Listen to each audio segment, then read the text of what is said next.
Title: I found my dad's letters, and they changed everything. Posted to RR True Off My Chest by You Throwaway Reflections. 23 May 26, 2025. I don't even know where to start with this. I've been sitting here for hours, surrounded by dust and ghosts, trying to make sense of the last few days. I'm 29, and I just came back to my childhood home for the first time in 12 years because my dad passed away. Heart attack. Sudden. No warning.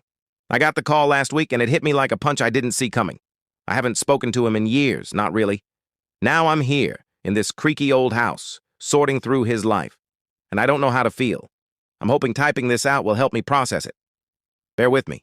It's a lot. Growing up, my dad wasn't a talker. He was the kind of man who'd sit at the dinner table, eyes on his plate, like he was carrying the weight of the world but didn't know how to say it.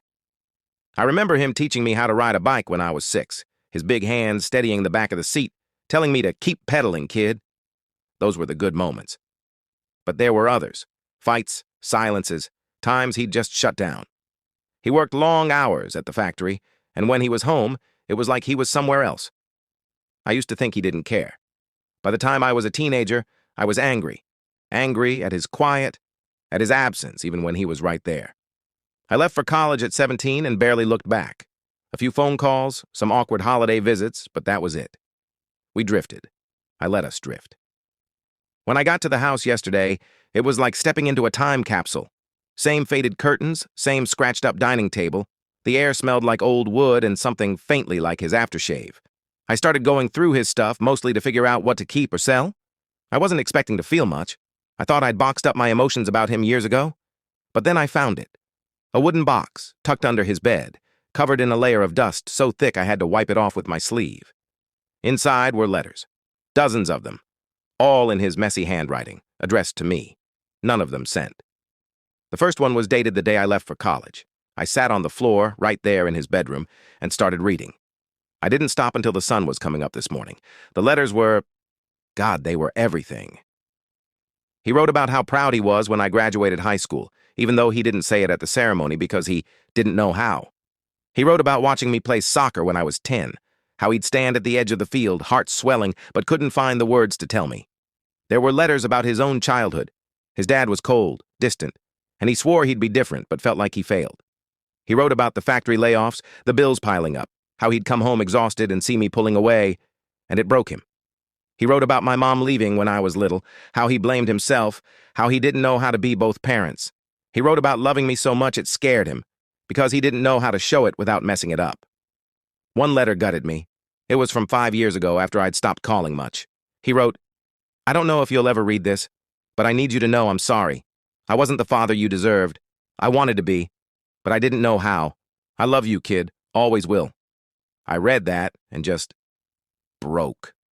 I sat there sobbing like I was 15 again, wishing I could yell at him, hug him, something. I spent so long thinking he didn't care, but he was carrying all this love and pain and regret, and I never knew. There was one memory he wrote about that hit hard. When I was 8, we built a birdhouse together in the garage. I remember him showing me how to sand the wood, his hands guiding mine, both of us laughing when I got sawdust in my hair. He wrote that it was one of the best days of his life, because for once, he felt like he got it right. I'd forgotten that day until now. Reading it, I could almost hear his voice, feel the warmth of that moment. But it hurts too, because there could have been more days like that if we'd both tried harder. I'm angry at him still, for not saying these things when he was alive, for not picking up the phone. But I'm angry at myself too. I could have reached out. I could have asked why he was so quiet, why he seemed so far away. Instead, I built a wall and called it his fault. Now he's gone, and I can't ask him anything. I can't tell him I'm sorry, or that I love him too. I kept one letter, the last one he wrote from a few months ago. He mentioned seeing a post I made online about a promotion at work. He wrote, "You're doing so well, kid. I wish I could tell you I'm proud." I'm keeping it in my wallet. The rest of the letters are back in the box. I don't know what to do with them yet, but I can't let them go. I'm sitting in the living room now, looking at the old couch where we used to watch baseball games back when things were simpler. I feel like I'm meeting my dad for the first time, and it's breaking my heart that it's too late. But there's also this strange peace, like I'm starting to forgive him, and maybe myself. I wish I could tell him I understand now. I wish I could say thank you for the letters, for loving me even when I didn't see it. If you've got someone in your life you're distant from, don't wait. Call them. Write the letter. Say the thing you're scared to say. You might not get another chance. I didn't. Thanks for reading this.